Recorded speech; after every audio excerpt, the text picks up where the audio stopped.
വ്യാജ തിരിച്ചറിയൽ രേഖയുമായിട്ട് 8 വർഷക്കാലമായിട്ട് ഇവർ ഇന്ത്യയിൽ താമസിക്കുന്നത്. ബംഗാളികളെയും ബംഗ്ലാദേശികളെയും കണ്ടാൽ തിരിച്ചറിയാൻ പറ്റാത്ത അവസ്ഥയായിട്ടുണ്ട്. അല്ല, അതൊരിക്കലും തിരിച്ചറിയാൻ സാധിക്കില്ല. കാരണം ഈ ബംഗാളികൾ എന്നുള്ള പേരിൽ കേരളത്തിലും താമസിക്കുന്നവർ ഏറെ പേരും ബംഗ്ലാദേശികളാണെന്നുള്ള ചർച്ചയ്ക്ക് വളരെ വർഷങ്ങളായിട്ട് കേരളത്തിലുണ്ട്. നമ്മൾ അതുകൊണ്ടാണ് കേരള സർക്കാർ അവരെ അതിഥി തൊഴിലാളികൾ എന്ന് അവർ വിളിച്ചത്. ഈ ബംഗാളികളെ അതിഥി തൊഴിലാളികൾ എന്ന് ആരും വിളിച്ചിട്ടില്ല, നേരത്തെ വിളിച്ചിട്ടില്ല. ബംഗാളികളും ഒറീസക്കാരും തമിഴന്മാരും ബീഹാറികളൊക്കെ നേരത്തെ ഇവിടെ കേരളത്തിലുണ്ടായിരുന്നല്ലോ. ഇപ്പം കേരളത്തിൽ താമസിക്കുന്ന 50 ലക്ഷം വരുന്ന ആളുകൾ, അവരുടെ ഒരു കണക്ക് സർക്കാരിൻ്റെ കയ്യിലുണ്ടോ? അവർ സർക്കാരിൻ്റെ കയ്യിൽ കണക്കില്ലല്ലോ. ആ സർക്കാർ ഇത്തരത്തിൽ കണക്ക് വയ്ക്കാൻ വേണ്ടി തയ്യാറില്ല. മറിച്ച് ഞാൻ മനസ്സിലാക്കുന്ന കഴിഞ്ഞ ഒരു മാസത്തിനിടയ്ക്ക് ഏകദേശം 5-6 പേര് പോലീസ് അറസ്റ്റ് ചെയ്ത് കഴിഞ്ഞു. അതേപോലെ കഴിഞ്ഞ മാസത്തിൽ ഒരാളെ കാസർഗോഡ് നിന്ന് അറസ്റ്റ് ചെയ്തു. എറണാകുളത്ത് നിന്ന് 3 വർഷക്കാലമായിട്ട് 3 പേരെയാണ് പിടിയിലായിരിക്കുന്നത്. 3 പേരാണ് 8 വർഷക്കാലമായിട്ട് ഇവിടെ താമസിക്കുന്നു. അവർക്കുള്ള എല്ലാ സൗകര്യങ്ങളും ചെയ്തു കൊടുക്കുന്ന ആരാന്നുള്ളത് നോക്കണം. അവർക്ക് വേണ്ടിയുള്ള PFI ആണോ ഒരു നിരോധിത പ്രസ്ഥാനം? നിരോധിത പ്രസ്ഥാനം മാത്രമായിരിക്കില്ലല്ലോ. നിരോധിക്കപ്പെടാത്ത പ്രസ്ഥാനങ്ങൾ ഇതിൻ്റെ പിന്നിലുണ്ടാവും. അതിനകത്ത് ചില രാഷ്ട്രീയക്കാരുടെ പിന്നിലുണ്ടാവും.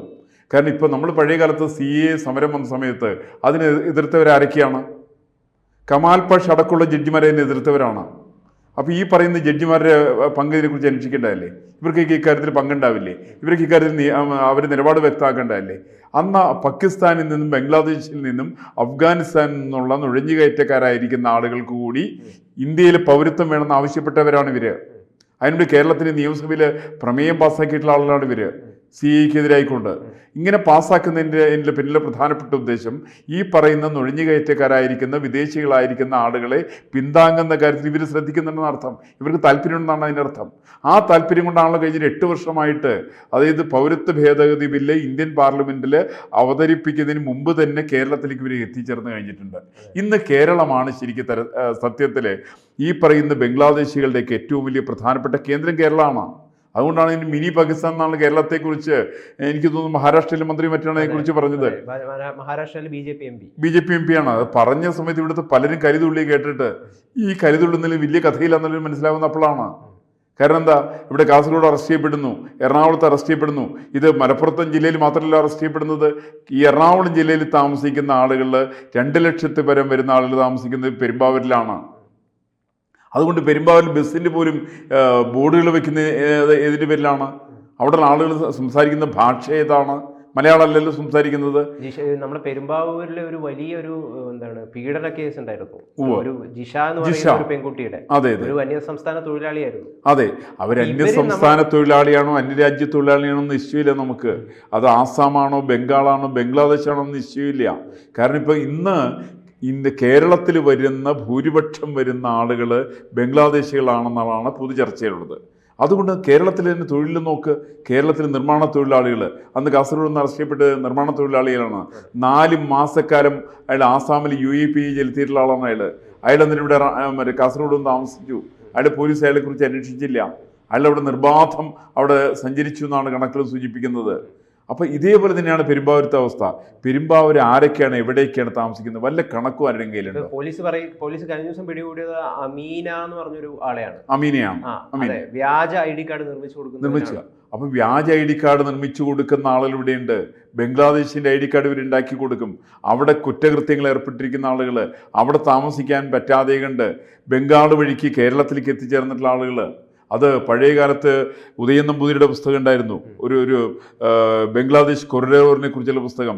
അത് ബംഗ്ലാദേശിൽ നിന്ന് ബംഗാൾ വഴിക്ക് ആന്ധ്ര വഴിക്ക് കടന്ന് കേരളത്തിലേക്ക് എത്തിച്ചേരുന്ന, വയനാട്ടിലേക്ക് എത്തിച്ചേരുന്ന ഒരു കൊറിഡോർ ഉണ്ടെന്നാണ് പറയുന്നതിനെക്കുറിച്ച്. ഉദയൻ നമ്പൂരിയാണ് അദ്ദേഹം, പയനിയറിൻ്റെ ചീഫ് കറസ്പോണ്ടൻ്റ് ആയിരുന്നു അദ്ദേഹം എഴുതിയിട്ടുള്ള പുസ്തകമാണ്.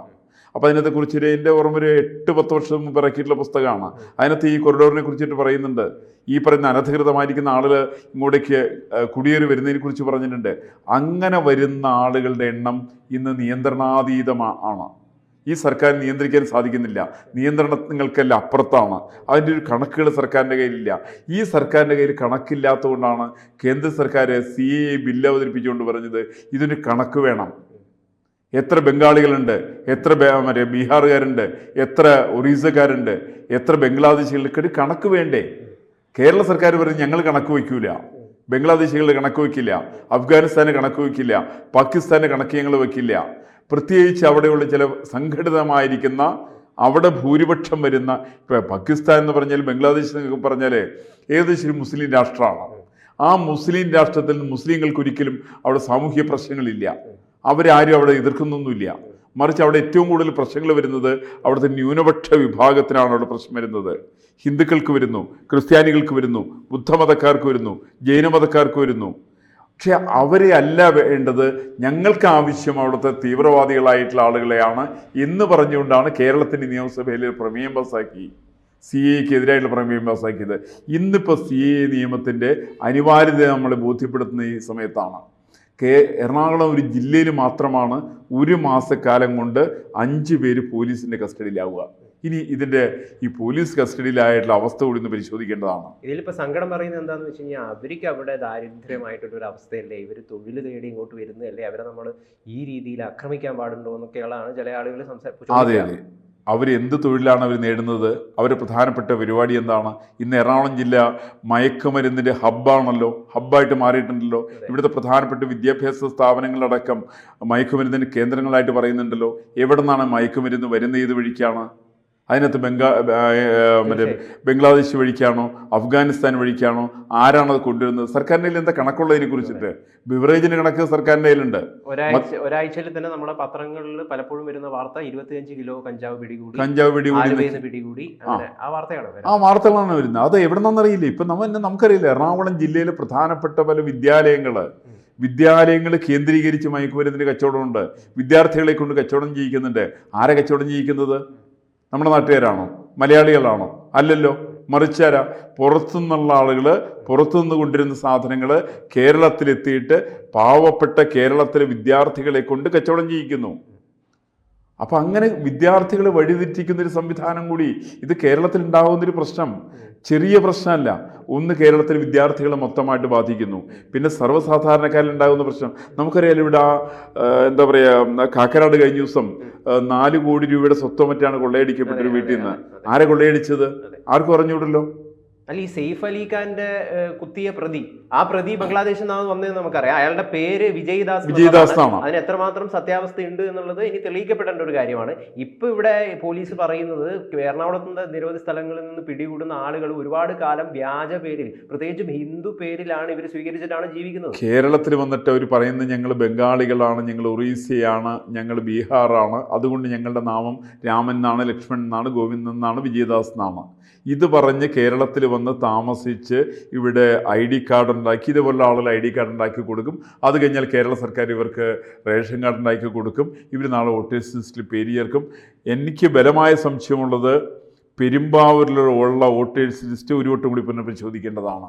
അവിടെ എത്ര പേര് ഇതുപോലെ വ്യാജന്മാരായിരിക്കുന്ന ആളുകൾ കടന്നുകൂടാൻ വളരെ സാധ്യതയുണ്ട്. ഇതിനെല്ലാ ഒത്താശകളും ചെയ്തു കൊടുക്കുന്നത് കേരളം ഭരിക്കുന്ന പാർട്ടിയാണ്. കേരളത്തിലെ പ്രതിപക്ഷ പാർട്ടി ഇക്കാര്യത്തിൽ വലിയ ബന്ധമുണ്ട്. കേരളത്തിലെ പല ന്യായാധിപന്മാരും പങ്കിനെക്കുറിച്ച് പോലും ഇക്കാര്യത്തിൽ അന്വേഷണം നടത്തേണ്ട ആവശ്യമാണ്. ഏതാണെങ്കിലും കേരളത്തിലെ സർവ്വസാധാരണക്കാരായിരിക്കുന്ന ആളുകൾ, സാധാരണക്കാരും ഭയപ്പെട്ടാണ് കിടന്നുറങ്ങുന്നത്. തീർച്ചയായും അവന് പേടിയാണ്. അവൻ്റെ വീട്ടിലേക്ക് എന്നാണ് ഇവർ കടന്നു വരിക എന്നറിയില്ല. അത് ചിലപ്പോൾ പോപ്പുലർ ഫ്രണ്ടിന്റെ പേരിലായിരിക്കാം.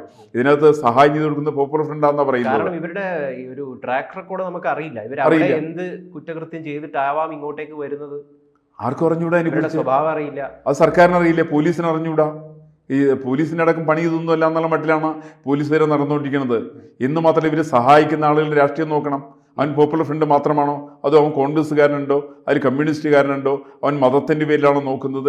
ഇത്യാദി കാര്യങ്ങൾ പരിശോധിക്കേണ്ടതല്ലേ. ജിഷ കൊലപാതകത്തിന് ശേഷമൊക്കെ പെരുമ്പാവൂരിൽ വലിയ രീതിയിലുള്ള ആ പരിസരത്തൊക്കെ ജീവിക്കുന്ന അന്യദേശ സംസ്ഥാന തൊഴിലാളികളുടെ വീടുകൾ, അവർ താമസിക്കുന്ന സ്ഥലങ്ങളൊക്കെ റെയ്ഡ് ചെയ്തപ്പോൾ അതിൽ നിന്നൊക്കെ കണ്ടെത്താൻ വേണ്ടി സാധിച്ചതെന്ന് വെച്ച് കഴിഞ്ഞാൽ കൃത്യമായ രേഖ പോലും വാങ്ങാതെയാണ് ഇവരെ താമസിപ്പിക്കുക പോലും ചെയ്യുന്നത്. പല ലോഡ്ജുകളും താമസിപ്പിക്കുന്നവരുടെ യാതൊരു രേഖകളും ഇല്ല. അവർ ID കാർഡ് പോലും മേടിച്ചു വെച്ചിട്ടില്ല. അവർ ഏത് സ്ഥാപനത്തിലാണ് പ്രവൃത്തിയെടുക്കുന്നതെന്ന് അറിഞ്ഞുകൂടാ. അവർ കൂലിപ്പണിക്കാരാണെന്നറിയില്ല, അവർ നിർമ്മാണ തൊഴിലാളികളാണെന്നറിയില്ല. അവരെ സംബന്ധിക്കുന്ന ഒരു കണക്കുകൾ ആരുടെ കയ്യിലില്ല. അവർക്ക് നമ്മൾ കേരളത്തിൻ്റെ സർക്കാർ ഞാൻ നിങ്ങൾക്ക് കൊടുക്കുന്ന നികുതി പണം എടുത്തുകൊണ്ട് അവരെ അതിഥി എന്ന് വിളിച്ചുകൊണ്ട് കേരള സർക്കാർ അവർക്ക് ചില ആനുകൂല്യങ്ങൾ ചെയ്തു കൊടുക്കുന്നു. അതിനു വേണ്ടിയിട്ട് കേരളത്തിലെ സർക്കാരുമുണ്ട്. ഏതാണെങ്കിലും ജനങ്ങളെ സംബന്ധിച്ച് ഇതൊരു വലിയൊരു വെല്ലുവിളിയാണ്. കേരളത്തിലെ ജനങ്ങൾക്ക് കേരളത്തിൽ ജീവിക്കാൻ സാധിക്കുന്നില്ല. കേരളത്തിൽ ബംഗ്ലാദേശികളും പരദേശികളായിരിക്കുന്ന ആളുകൾ കേരളത്തിലേക്ക് വന്നിട്ട് നമ്മളെ സർക്കാർ ഈ സുരക്ഷ എന്ന് പറയുന്ന ഒരു സംഗതിക്ക് എന്തുമാത്രം പുല്ല് വിലയാണല്ലേ കൽപ്പിക്കുന്നത്? കേരളത്തിൽ സുരക്ഷ എന്ന് പറഞ്ഞാൽ ഇതല്ല.